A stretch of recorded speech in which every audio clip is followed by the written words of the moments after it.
KSRTC എന്ന് പറഞ്ഞ ആന വണ്ടി അതൊരു സന്തോഷമാണ്. അത് നിലനിൽക്കേണ്ടത് മലയാളിയുടെ ആവശ്യം. KSRTCയുടെ ബസ് ടെർമിനൽ എറണാകുളത്ത് ചോദ്യചിഹ്നമായി നിൽക്കുന്ന കാര്യമാണ്. KSRTCയുടെ പ്രസ്ഥാനത്തെ തകർക്കരുത് എന്ന് ജീവനക്കാർ രാഷ്ട്രീയത്തിൽ അതിനുണ്ടായ മനസ്സിൽ സൂക്ഷിക്കുന്ന ആ നന്മയാണ് ഇന്നത്തെ പൊതു പണിമുടക്ക് പൊളിഞ്ഞ് പാളിസായി. അതിനാൽ ഉടൻ തന്നെ ആവശ്യമായ ബോട്ടുകൾ വാങ്ങി ഈ നടപടികളുമായി ഷാജി മുന്നോട്ട് പോകണം. ഇതിനെ പൊക്കിയാൽ നമുക്ക് ഇതിനായി തുടങ്ങി മെയിൻ റോഡിലൂടെ കൊച്ചിക്ക് പോയി അവിടെ ഫോർട്ട് കൊച്ചി എല്ലാം കറങ്ങി വരുന്ന ഒരു ടൂറിസം പാക്കേജിന് വേണ്ടി 2 വരിയായി ഇവിടെ കിടക്കാനായിട്ട് 1 മാസമാണ്. അടിയന്തരമായി ബഹുമാനപ്പെട്ട MLA ഇടപെടുന്ന അദ്ദേഹത്തിന്റെ മറുപടി പ്രസംഗത്തിന്റെ ഒരു പറയും അദ്ദേഹത്തിന് നേരത്തെ നിയമസഭയിൽ വെച്ച് സൂചിപ്പിച്ചിരുന്നു. അതുപോലെ തന്നെ നേരെ ഒരു ആവശ്യം ഇപ്പോൾ ഉന്നയിച്ചു. ഹൈക്കോടതി മംഗളമരം മുതൽ ഈ സുഭാഷ് പാർക്ക് ഈ റോഡ് എവിടം വരെ എത്തുന്ന ദർബാർ ഹാള് വരെയുള്ള ഭാഗത്ത് ഹോളടിച്ച് ശബ്ദം ഉണ്ടാക്കുന്നത് ഒഴിവാക്കാൻ ഇത് നടപടിയെടുക്കണം. അത് അദ്ദേഹം ഒരു പദ്ധതിയായി മുന്നോട്ട് വയ്ക്കുന്നു. മേയർ മുന്നോട്ട് വയ്ക്കുന്ന ഈ പദ്ധതിക്ക് എല്ലാ പിന്തുണയും നൽകിക്കൊണ്ട് മോട്ടോർ വെഹിക്കിൾ ഡിപ്പാർട്ട്മെന്റ് ഉദ്യോഗസ്ഥരാണെങ്കിലും എനിക്കറിയില്ല. ഇന്ന് വന്ന് എറണാകുളം RTO എൻഫോഴ്സ്മെന്റ് RTO അങ്ങനെ ബന്ധപ്പെടും. അങ്ങനെ പദ്ധതിയുമായി അങ്ങോട്ട് മുന്നോട്ട് പോകാം. ഞങ്ങളുടെ എല്ലാ പിന്തുണയും തരുന്നു. ശബ്ദ മലിനീകരണം ഒഴിവാക്കി അത്തരമൊരു മേഖല ഒരു സൈലന്റ് സോണാക്കി മാറ്റാമെന്ന അങ്ങയുടെ ആശയത്തെ അംഗീകരിച്ചുകൊണ്ട് ഇന്ന് തന്നെ പോലീസുമാർക്ക് അങ്ങനെ അവർ സംഘടിപ്പിച്ചാണ് മോട്ടോർ വെഹിക്കിൾ ഡിപ്പാർട്ട്മെന്റിന്റെ എല്ലാ പിന്തുണയും ഞങ്ങൾ തരും എന്ന് ഞങ്ങൾ ഉറപ്പ് നൽകുകയാണ്. ഈ ഒരു വർഷം ദീർഘിപ്പിക്കുമ്പോൾ ഒന്നെ മറന്നവരെ സംസാരിക്കാനുണ്ട്. എല്ലാവിധ നന്മകളും നേർന്നുകൊണ്ട് മാത്രമല്ല വാട്ടർ ട്രാൻസ്പോർട്ട് ഡിപ്പാർട്ട്മെന്റിലെ ജീവനക്കാർക്ക് പഞ്ചിങ് ഏർപ്പെടുത്തി, ബയോമെട്രിക് പഞ്ചിങ് ഏർപ്പെടുത്തിയോടൊപ്പം യാത്രാ ബോട്ടുകളിൽ ആൻഡ്രോയിഡ് ടിക്കറ്റ് മെഷീൻ എല്ലാ ടൂറിസ്റ്റ് ബസ്സുകൾ വരുന്നുണ്ട്. അതുകൂടാതെ ഭിന്നശേഷിക്കാർക്കും കുട്ടികൾക്ക് KSRTC ഉണ്ടാക്കിയതുപോലെ പാസ് എടുക്കുന്നതിനുള്ള ഓൺലൈൻ സംവിധാനം, അതായത് ഓഫീസുകളിൽ കയറി ഇറങ്ങി ബുദ്ധിമുട്ടാതെ അതാണ് ഉദ്ദേശിക്കുന്നത്. ഓൺലൈനായി KSRTC പോലെ പാസ് എടുക്കാനായിട്ട് ഈ ഓഫീസുകളിൽ കയറി ഇറങ്ങേണ്ട ഒരു ആപ്പ് വഴി നിങ്ങൾക്ക് എടുക്കാനുള്ള സംവിധാനം വരികയാകുന്നുണ്ട്. അതുപോലെ ഈ വർഷം 50% ബോട്ടുകൾ സോളാറാക്കും. അതിനെക്കുറിച്ചൊക്കെ ഷാജി പ്രസംഗത്തിന് പറഞ്ഞു. വടക്കൻ ജില്ലകളിൽ ബോട്ടില്ലാത്തതിന്റെ അപാകതയുണ്ട്. ആ ബോട്ടുകൾ അവിടെ എത്തിക്കുന്നുണ്ട്. അതോടൊപ്പം തന്നെ ഒരു ആശയം ഞാൻ ഷാജിക്ക് ഒരു നിർദ്ദേശം കൊടുത്തിട്ടുണ്ട്. നമ്മൾ ഗേറ്റ് ആദ്യമായി കാണുന്ന ഡെസേർട്ട് ഡ്രൈവ്, അതായത് ലാൻഡ് ക്രൂസർ ഡെസേർട്ട് കൊണ്ടുവരണം കറക്കിയതിനു ശേഷം തിരിച്ചു കൊണ്ടിരുമ്പോൾ ഒരു സ്ഥലത്ത് ഫുഡ് കഴിക്കാനും അവിടെ ഡാൻസ് പാട്ടൊക്കെ കാണാനുള്ള സംവിധാനം ഫുഡ് കഴിച്ചിട്ട് നമ്മളെ കൂട്ടിക്കൊണ്ടുവരും എന്ന് പറഞ്ഞതുപോലെ ബോട്ട് ഉപയോഗിച്ചുകൊണ്ട് ഈ ഡെസേർട്ട് ഡ്രൈവ് തന്നെ പേപ്പി അടിക്കാൻ പറയും. അതായത് ചെറിയ ബോട്ടുകളിൽ ടൂറിസ്റ്റ് യാത്രക്കാരെ കൂട്ടിക്കൊണ്ട് കുട്ടനാടിന്റെ ഈ കായൽ പരപ്പുകളിലെല്ലാം ഒന്ന് കറങ്ങി ഇടറോഡുകളൊക്കെ കയറി അങ്ങനെ കറങ്ങി വരുമ്പോൾ ഒരു സ്ഥലത്ത് കേരളത്തിന്റെ കരിമീനെല്ലാം പൊടിച്ചു കൊടുക്കുന്ന ഒരു ഓരയിട്ട ചായകൾ കുറച്ചങ്ങോട്ട് വെല്ലുമ്പോൾ ഒരു നാടൻ കള്ള് ഷാപ്പ് വേണമെങ്കിൽ ചെത്തുള്ള തെങ്ങിനെ കള്ള് വാങ്ങിച്ചു കുടിക്കാം. അത് പറഞ്ഞുകൊണ്ട് എനിക്ക് വരുന്നില്ല, നമ്മൾ കുടിക്കുന്നുണ്ടോ നോക്കിയാൽ മറ്റുള്ളവർ കുടിക്കാത്ത സാധനം കൊണ്ടാട്ടെന്ന് പറയുകയാണ്. ഒരു നല്ല കള്ള് ഷാപ്പ് സെറ്റ് ചെയ്തിരിക്കും. അവിടെ ആരെങ്കിലും ഒരു ലൈസൻസ് എടുത്ത് വന്നിട്ട് അവിടെ പോയിട്ട് നിർത്തി കൊടുക്കും. വേണമെന്നുള്ളവർ ഇറങ്ങി ഒരു 2 കല്ല് വാങ്ങിച്ചടിച്ചിട്ട് നേരെ വന്ന് ഇപ്പുറത്ത് വരുമ്പോൾ ഓലയിട്ട് നല്ല ചായക്കട ബെഞ്ചൊക്കെ ഇട്ടൊരു ചായക്കട സിനിമ പോസ്റ്റൊക്കെ ഇട്ട് ആ ചായക്കടയിൽ ഇറങ്ങി ചായയൊക്കെ കുടിച്ച് മീനൊക്കെ പൊളിച്ച് തിന്ന് പൊള്ളിച്ചതും ഇലയിൽ വെച്ച് പൊള്ളിച്ച കുട്ടനാടൻ മീനൊക്കെ കഴിച്ച് ചോറൊക്കെ കൊണ്ട് ഒന്ന് വരുമ്പോൾ ഒരു 4-5 മണിയോട് കൂടി ഞങ്ങൾ ഉദ്ദേശിക്കുന്ന പാതിരാ മണൽ ടൂറിസം വകുപ്പായി സംസാരിച്ചുകൊണ്ട് പാതിരാ മണൽ വന്നിറങ്ങി അവിടെ ഓല കൊണ്ടൊരു പഴയ തിയേറ്റർ പണിയുണ്ട്. സൈഡെല്ലാം തുറന്നിട്ടുള്ള നമ്മൾ പഴയ ഈ നാടൻ സാംസ്കാരിക നിലയങ്ങളൊക്കെ ഉണ്ട്. ഇതുപോലെ ഒരു 12 ഓലകൾ ചെയ്യും. ഓലയിട്ട് ചെയ്ത് കറയിൽ മണം വിരിക്കും. മണൽ വിരിച്ച് നല്ല കൈയുള്ള കസേരയൊക്കെ ഇട്ട് പഴയ മോഡൽ കസേരയൊക്കെ ഇട്ടിട്ട് അവിടെ ഇരുന്ന് നമുക്ക് കലാപരിപാടികൾ കാണാം. ഏതാണ് കലാപരിപാടി? നാടൻ കലകൾ. നമ്മുടെ നാട്ടിൽ നഷ്ടപ്പെട്ടു പോയ ഫോക്ലോർ അക്കാദമി ഉണ്ട്, ഫോക്ലോർ ആർട്ടുകളുണ്ട്. പുല്ലടിച്ച പാട്ട് നമ്മൾ കേട്ടിട്ടില്ല, പണ്ട് അമ്പലങ്ങളിലൊക്കെ ഉണ്ടായിരുന്നു, അതിപ്പോ കണ്ടിട്ടില്ല. അടുത്തൊരു തലമുറയ്ക്ക് കാണാൻ, ടൂറിസ്റ്റുകൾക്ക് കാണാനുള്ള കലാപരിപാടികൾ ഈ സ്റ്റേജിൽ സെറ്റ് ചെയ്യണം എന്നാണ് എന്റെ മനസ്സിലെ ആഗ്രഹം. സാംസ്കാരിക വകുപ്പ് ടൂറിസം വകുപ്പിനായി ചേർന്നുകൊണ്ട് വാട്ടർ ട്രാൻസ്പോർട്ട് ഡിപ്പാർട്ട്മെന്റ് ഡയറക്ടറോട് ചുമതലപ്പെടുത്തിയിരിക്കുകയാണ് ഇത്തരത്തിലൊരു പാക്കേജ്. ഉച്ചയ്ക്കങ്ങ് കയറിയാൽ രാവിലെ അങ്ങ് കയറി കഴിഞ്ഞാൽ ബോട്ടൊക്കെ കറങ്ങി ഈ പാക്കേജിന്റെ ഭാഗത്ത് ഭക്ഷണമൊക്കെ കഴിച്ച് കറങ്ങി വന്ന് ഈ പാതിരാമണലിൽ വന്ന് അവിടെ ടൂറിസത്തിന്റെ ആണ്. അവിടെ വരുമ്പോൾ അവരെ കൊണ്ട് നമ്മളൊരു പങ്കെടുപ്പിച്ച് നല്ല നാടൻ പഴയ ഒരു ഓലപ്പര ഓല തിയേറ്റർ, അത് നല്ലൊരു സ്റ്റേജൊക്കെ കാണും. റോഡിലെ തുണിയൊക്കെ പിടിച്ച് കെട്ടി അങ്ങനെയൊക്കെ പറയുന്നു. പഴയ സിനിമകളിലൊക്കെ കാണാം, ബ്ലാക്ക് ആൻഡ് വൈറ്റ് സിനിമകളിലൊക്കെ കാണാം. അവിടെ ഓട്ടംതുള്ളലാകാം, കഥകളിയാകാം, ആ സ്റ്റേജിൽ ഈ പറഞ്ഞ യക്ഷഗാനം അടക്കമുള്ള നമ്മുടെ പോപ്പുലർ ആർട്ടുകൾ അവിടെ റീക്രിയേറ്റ് ചെയ്യുന്ന ഉദ്ദേശം എന്ന് പറയുന്നത് ആ കലാകാരന്മാർക്ക് ഒരു തൊഴിലാകും. ആ കല നന്ദിൽ നിന്ന് പോകാതെ സംരക്ഷിക്കാൻ നമുക്ക് കഴിയും. ഇത് തെളിയിച്ചാണ് ഞാൻ വനംവകുപ്പ് മന്ത്രിയായിരിക്കുമ്പോൾ ഇടുക്കി തേക്കടിയിലെ ടൈഗർ പ്രോജക്ടിന്റെ ഉള്ളിൽ ഒരു ഓഡിറ്റോറിയം ഉണ്ടായിരുന്നു. അന്ന് അതിന്റെ ചുമതല വഹിച്ചിരുന്ന IFS ഉദ്യോഗസ്ഥൻ സംജീവൻ കുമാറായി. ഞാൻ അദ്ദേഹത്തിന് നിർദ്ദേശം കൊടുത്തു, ആദിവാസികളായ സമൂഹത്തിന്റെ നല്ല മനോഹരമായ കലാരൂപങ്ങളുണ്ട്, സംഗീത ഉപകരണങ്ങളുണ്ട്, മുളകൊണ്ടൊക്കെ ഉണ്ടാക്കിയ നല്ല സംഗീത ഉപകരണങ്ങളുണ്ട്, വളരെ മനോഹരമായ ശബ്ദമുണ്ടാക്കും. അവരുടെ നൃത്തം, അവരുടെ ഗാനങ്ങൾ അതിമനോഹരമാണ്. ഇത് ലോകം കാണണം എന്ന് പറഞ്ഞിട്ട് ഞാൻ സന്ധ്യ നമ്മൾ അന്നൊരു 150-200 പേരുള്ള ടീമിനുണ്ടാക്കി, 3-4 ടീമുണ്ടാക്കി. ഈ കലാകാരന്മാരുടെ കലാകാരികളുടെ അവരെ വിളിച്ചു കൊടുത്തിട്ട് നമ്മുടെ സ്റ്റേജിൽ നടുവിൽ ഒരു ക്യാമ്പ് ഫയർ ഒക്കെ സെറ്റ് ചെയ്യും. അടിയിൽ മാനൊക്കെ വെച്ചിട്ട് ലൈറ്റൊക്കെ ഇട്ടിട്ട് തീ കത്തുന്ന പോലെ അതിന്റെ ചുറ്റും എഴുതിൽ നിന്ന് ഓരോ ദിവസം ഓരോ ബാച്ച്, ഒരു 7 പേരുള്ള ബാച്ചുകളാണ്. അവരിങ്ങനെ മാറി മാറി മാറി വരും. അവർക്ക് ഈ വരുമാനം കിട്ടും. കാരണം ഒരു വിദേശികളിൽ 300 രൂപയും ഒരു സ്വദേശികളിൽ 100 രൂപയും വെച്ച് ആയിരത്തി ഒരു പൈസ കടക്കുകയായിരുന്നു. നല്ല തുക വരുവാണ്. ഈ തുക ഈ കലാകാരന്മാരും കലാകാരികൾക്കും വീതിച്ചു കൊടുക്കും. നമുക്ക് വനംവകുപ്പിന് ലാഭം ഉണ്ടെന്നാണ് തീരുമാനിച്ചു. അങ്ങനെ വീതിച്ചു കൊടുത്തുകൊണ്ട് അവരുടെ കലാപരിപാടി ഉണ്ടായിരുന്നു. ഇപ്പൊ ഉണ്ട് എന്നെനിക്ക് അറിയത്തില്ല, അന്നുണ്ടായിരുന്നു. ശ്രീ സഞ്ജീവൻ കുമാർ എന്ന ഉദ്യോഗസ്ഥനാണ് അന്ന് അത് നടപ്പിലാക്കിയത്. അതുപോലെ ഞാൻ ഷാജി നായർക്ക് ഒരു ചുമതല കൊടുക്കുകയാണ്. ഇതൊരു പദ്ധതി ആയിക്കൊണ്ടായിരുന്നു. ഇതൊരു ടൂറിസം പാക്കേജ് മാത്രമല്ല, ഇതൊരു കൾച്ചറൽ പാക്കേജ് ആയിരിക്കും. നമ്മളെ കാണാതെ പോകുന്ന പല കലാരൂപങ്ങളെയും വീണ്ടും കാണേണ്ട കാര്യമാണ്. ഇതെന്റെ മനസ്സിൽ ഞാൻ സൂക്ഷിക്കുന്ന ഒരു സ്വപ്നമാണ്. അത് ഞാൻ നിങ്ങളെ മുമ്പിൽ അവതരിപ്പിച്ചു എന്നുള്ളൂ. കാരണം എന്താണ് ഉണ്ടാവില്ല, ദുബായിൽ കാണുന്ന ബസ് ഡ്രൈവറെ വെള്ളത്തിലേക്ക് കൊണ്ടുവരുന്ന ലാൻഡ് ക്രൂസിന്റെ പകരം ബോട്ടും മരുഭൂമി അയലും ആക്കിക്കൊണ്ട് കോപ്പി അടിക്കുന്നു എന്ന് പറയുന്നു. എന്നാൽ മഹത്തായ ആശയമല്ല. പക്ഷെ എങ്കിലും ഇവിടെ അറ്റത്ത് വരുന്ന കേരളത്തിന്റെ സാംസ്കാരികമായ കാര്യങ്ങൾ കാണാനുള്ള ഒരു അവസരം, ഒരു പാക്കേജ് ഫാമിലി ഇതെല്ലാം കണ്ടു കഴിക്കുക. 5-6 ബോട്ട് അതിനുണ്ടെന്ന് മാറ്റി വയ്ക്കുക. ഈ വർഷം തന്നെ ഉടൻ തന്നെ ആവശ്യമായ ബോട്ടുകൾ വാങ്ങി ഈ നടപടികളുമായി ഷാജി മുന്നോട്ട് പോകണം.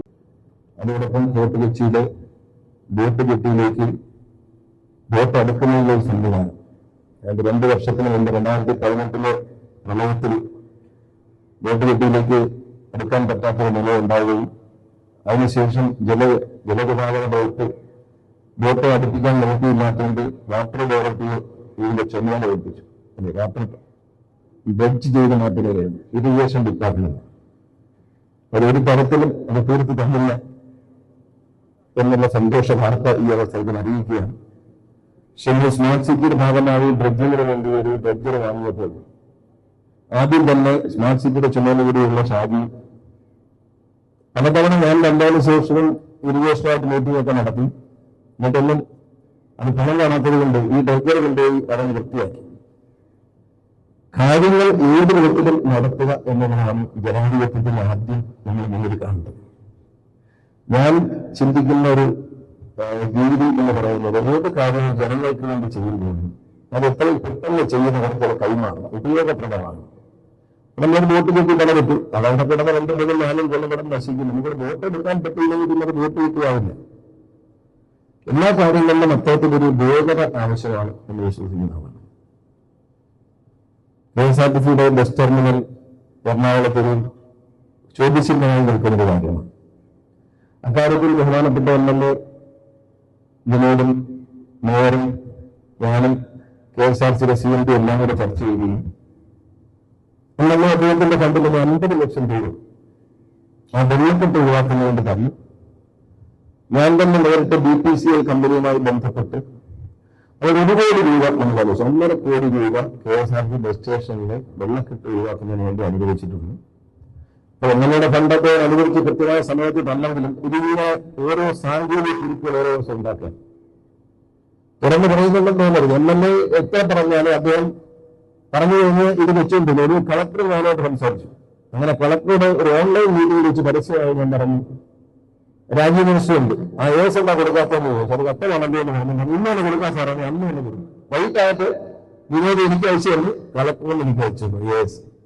പക്ഷെ അത് കഴിഞ്ഞ് വന്നപ്പോ ഇത് ചില സാങ്കേതിക പ്രശ്നങ്ങൾ അസിസ്റ്റന്റ് എക്സിക്യൂട്ടീവ് എഞ്ചിനീയർ വലിയ ആളുകളാണ് തിരിച്ചു വെച്ചേക്കുക PWD. അത് ഞാൻ വിനോദത്തെ വിളിച്ചത് വേണ്ട ഇവരെ ചീഫ് എഞ്ചിനീയറെ നേരിട്ട് വിളിക്കുന്നത്. ചീഫ് എഞ്ചിനീയറെ നേരിട്ട് വിളിച്ചു, നാളെ ആ പ്രശ്നം പരിഹരിക്കും എന്നാണ് ചീഫ് എഞ്ചിനീയർ പറഞ്ഞിരിക്കുന്നത്. ചീഫ് എഞ്ചിനീയർക്ക് അറിയാം എന്താ കാര്യം എന്ന കാര്യം. ഈ അസിസ്റ്റന്റ് എക്സിക്യൂട്ടീവ് എഞ്ചിനീയറിംഗ് മാറി വന്നുകൊണ്ടിരിക്കും. അവരുടെ ഇഷ്ടത്തിന് ഇതിനെ പുറമോട്ട് വലിച്ചിരിക്കും. കേരളത്തേക്ക് എറണാകുളത്തെ യാത്രക്കാർ ബസ് സ്റ്റേഷനിൽ വരുമ്പോൾ എറണാകുളത്തെ ജനങ്ങളും യാത്രക്കാരും എത്രമാത്രം ദൂര സ്ഥലങ്ങൾ വരുന്നവരെ അടക്കം എന്തുമാത്രം ബുദ്ധിമുട്ടുന്നുണ്ടെന്നുള്ള കാര്യം ഈ അസിസ്റ്റന്റ് എക്സിക്യൂട്ടീവ് എഞ്ചിനീയർക്ക് അറിയേണ്ട കാര്യമില്ല. ഞാനിത് നാട്ടുകാരനേ അല്ല എന്ന സമീപനമാണ്. ആര് വെള്ളത്തിൽ കിടന്നാലുണ്ട്. ഇപ്പൊ ആ ബസ് സ്റ്റേഷനകത്തുള്ള നമ്മളൊരു സ്പോൺസറെ കണ്ടുപിടിച്ചുകൊണ്ട് വനിത സ്ത്രീകൾക്കും കുടുംബാംഗങ്ങൾക്കും ഇരിക്കാനുള്ള ഫാമിലി ഇരിക്കാനുള്ള waiting air condition waiting room ഉണ്ടാക്കി. പക്ഷേ വെള്ളക്കെട്ട് ഒഴിവാക്കിയില്ലെങ്കിൽ നിങ്ങൾ അതിനകത്ത് പണി വരും.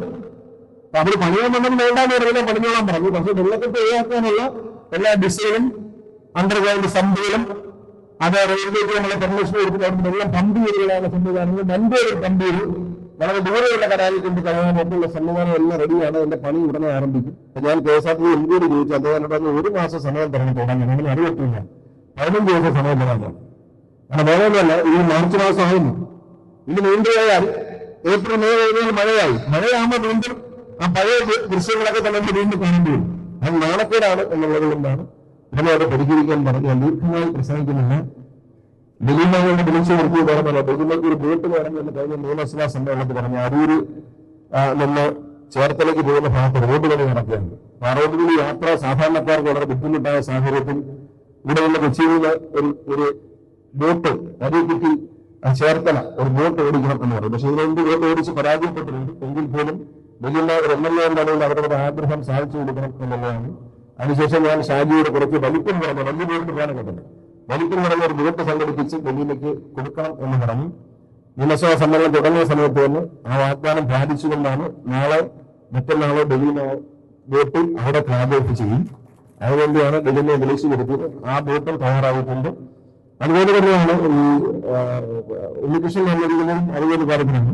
ഉണ്ണികൃഷ്ണ പ്രശ്നം എന്ന് പറയുമ്പോൾ വൈകുന്നേരം വരുന്ന ബസ്സുകൾക്ക് ടൗണിലേക്ക് പ്രവേശനം ഉണ്ടായിരുന്നത്. ഞാൻ മുംബൈയിൽ വന്നതിന് ശേഷമാണ് കുറച്ച് വാഹനങ്ങളെ അകത്തോട്ട് കയറാൻ സമ്മതിച്ചു. അദ്ദേഹം വീണ്ടും പറയുന്നത് എല്ലാ വാഹനങ്ങളെയും കയറാൻ അനുവദിക്കും, KSRTC ബസ്സുകളെയും കയറ്റി വിടണം എന്നാണ് അദ്ദേഹത്തിന്റെ. അപ്പൊ അതിനെക്കുറിച്ച് ചർച്ച ചെയ്യാൻ നാളെ 12 മണിക്ക് അദ്ദേഹത്തിന് ഒരു യോഗത്തിൽ തിരുവനന്തപുരത്തേക്ക് വിളിച്ചിരുന്നു. ആ യോഗത്തോടുകൂടി അക്കാര്യത്തിൽ ഒരു തീരുമാനമാകും. തീരുമാനമായതിനു ശേഷം അദ്ദേഹം അത് കൃഷിയിലെ ജനങ്ങളോടും വൈപ്പിലുള്ള ജനങ്ങളോടും പ്രഖ്യാപിക്കും. കാരണം വൈപ്പിലുള്ള അകത്ത് കയറി വന്നതാണ്. പിന്നെ സ്മാർട്ട് സിറ്റിയുടെ മേയറുമായി ബന്ധമുള്ള കാര്യമാണ്. സ്മാർട്ട് സിറ്റിയുടെ ബസ് ടെർമിനലാണ്. അതും ഇതേപോലെയാണ്. ഞങ്ങള് MLA ഇന്ത്യയിൽ മേയറും എല്ലാവരും ഇരുന്ന് മിനിസ്റ്റർ രാജീവും എല്ലാവരും ഇരുന്ന് ചർച്ച ചെയ്ത് തീരുമാനങ്ങളാക്കി KSRTC ബസ് സ്റ്റേഷൻ അപ്പുറത്ത് കിടക്കുന്ന സ്ഥലം കൊടുക്കുന്നതിന് കൈമാറുന്നില്ല. ഉപയോഗിക്കാൻ വേണ്ടി ഒരു ബസ് ടെർമിനൽ നിർമ്മിക്കാനായിട്ട് കൊടുക്കാമെന്ന് പറഞ്ഞു. അപ്പോൾ ചില ഉദ്യോഗസ്ഥരാണ് ഇതിന്റെ കുഴപ്പം. അവരുടനെ പറഞ്ഞു, എന്നാൽ ഓരോ ബസ്സും KSRTC കയറ്റുമ്പോൾ 50 രൂപ വേണമെന്ന്. അത് കഴിച്ചിരുന്നാൽ മതി. KSRTC സ്ഥലം KSRTC സൗജന്യമായി കൊടുക്കുമ്പോൾ അവിടെ വെക്കുന്ന ബസ് സ്റ്റാൻഡിൽ KSRTC ഗവൺമെന്റ് 50 രൂപ കയറട്ടെ, 50 ബസ് കയറട്ടെ, അത് നടക്കുന്ന കാര്യമാണ്. അത്തരം പിരിവുകളൊന്നും നടക്കത്തില്ല. അത് പറ്റില്ല എന്ന് പറഞ്ഞു. കഴിഞ്ഞ ആഴ്ച മിനിസ്റ്റർ രാജീവ് ഞാനും കൂടി ഉള്ളതുകൊണ്ട് ഷാജിയൊക്കെ ഉണ്ടായിരുന്നു. ഒരു 5-10 മിനിറ്റ് കാര്യമുള്ള ഒരിക്കലും തീർന്നുണ്ട്. പിന്നെ വീണ്ടും ഒരു IAS ഉദ്യോഗസ്ഥ ഇടപെട്ടു. അവൻ പറഞ്ഞു, അതിനെ അങ്ങനെയല്ല, KSRTC ബസ് വിടുന്ന ഭാഗം ആര് മെയിൻറ്റെയിൻ ചെയ്യും? പിന്നെ KSRTCയുടെ വർഷത്തെ പൊളിച്ചു കളയും, ഞങ്ങൾ പണി കിട്ടില്ല. അപ്പൊ ഞാൻ പറഞ്ഞു, എന്നാ കയറണ്ട എന്നും അറിയില്ല. അതല്ല എന്റെ മറുപടി. എന്താ മറുപടിയല്ല, ഞാനിപ്പോ എന്നിട്ട് മേയറെടുത്ത് എന്നോടും പറയുമായിരുന്നു, പുറമേ ഞങ്ങൾ പോയിട്ട് നിങ്ങൾക്ക് ഈ പറഞ്ഞതിന്റെ 6 നിന്ന് പൈസയ്ക്ക് അവിടെ ഞാൻ KSRTCയുടെ ഈ പറഞ്ഞ ഡിസൈനിൽ ഒരു ബസ് സ്റ്റേഷൻ KSRTCയുടെ പൈസ എടുത്ത് പഠിക്കാനാകും. ഈ നേരെ മേലേക്കൊന്നും പോണ്ട. ഞാനിവിടെ ഇരിക്കട്ടെ, ഞാൻ തമാശയായിട്ട് പറഞ്ഞതല്ല, പറഞ്ഞാൽ സാധിച്ചിരിക്കും.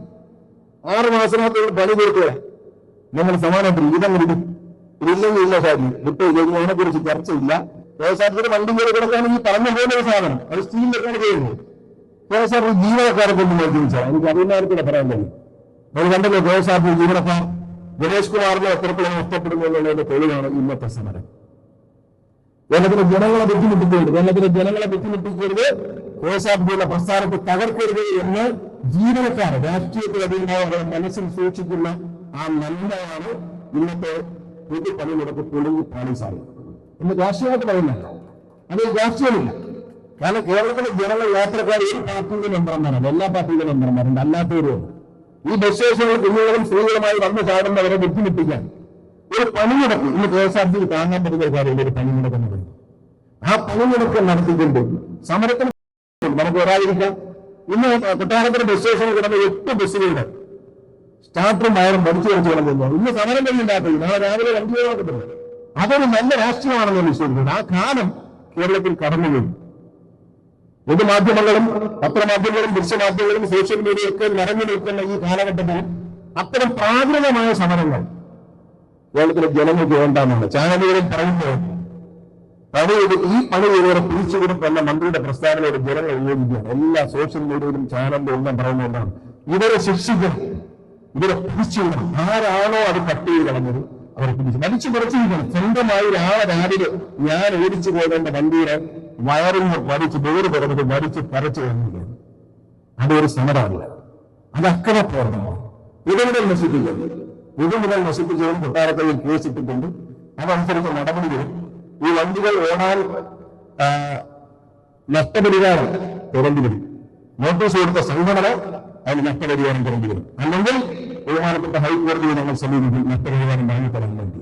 കാരണം ഈ വണ്ടികൾ ഓടാത്തതുകൊണ്ടും വണ്ടിക്ക് വന്ന ഡാമേജ് കണക്കാക്കിക്കൊണ്ട് സംഘടനാ സമരത്തിന് നോട്ടീസിനുള്ള നേതാക്കന്മാർക്ക് നാളെ തന്നെ KSRTC CMD നഷ്ടപരിഹാരത്തിനുള്ള നോട്ടീസ് നൽകും. നഷ്ടപരിഹാരം കണക്കുകളാണ് സമരത്തിൽ പങ്കെടുത്ത ഒരു കണക്കുകൾ പറയാം.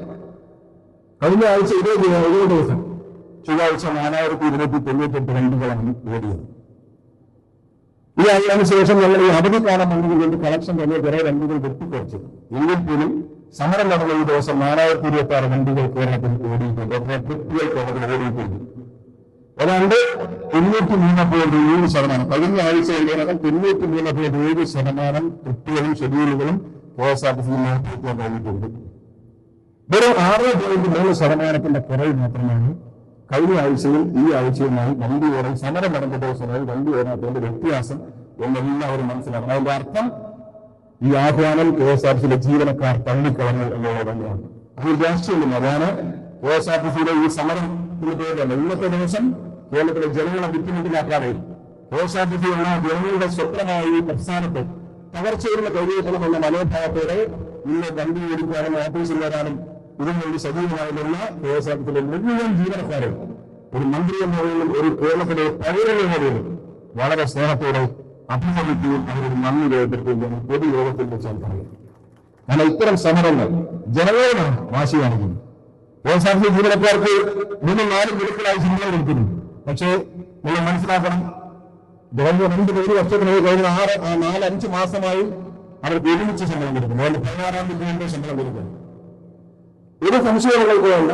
ഞാൻ മന്ത്രിയായി വന്നപ്പോൾ ബഹുമാനപ്പെട്ട മുഖ്യമന്ത്രി ശ്രീ പിണറായി വിജയനല്ലോ അദ്ദേഹത്തിന്റെ ഓഫീസിൽ വിളിപ്പിച്ചിട്ട് പറഞ്ഞു, മന്ത്രിയായി 2 ദിവസമാകും. ഇപ്പൊ അതിന് പറഞ്ഞു KSRTC ജീവനക്കാർക്ക് ഒരുമിച്ച് 1-ാം തീയതി ശമ്പളം കൊടുക്കാനുള്ള നടപടികൾ കമ്മീഷണർ ഉണ്ടാക്കണം. അതിനുള്ള ഒരു ആശയം യൂണിയൻ ഇന്ത്യ. ഞാൻ പറഞ്ഞു ഞാനൊരു ആശയം ഉണ്ടാക്കിയിട്ട് ഞാൻ ഇങ്ങനെ കാണണം എന്ന് പറഞ്ഞു. ഞാനൊരു ആശയം രൂപീകരിച്ചു. അദ്ദേഹത്തെ പോയി കണ്ടു.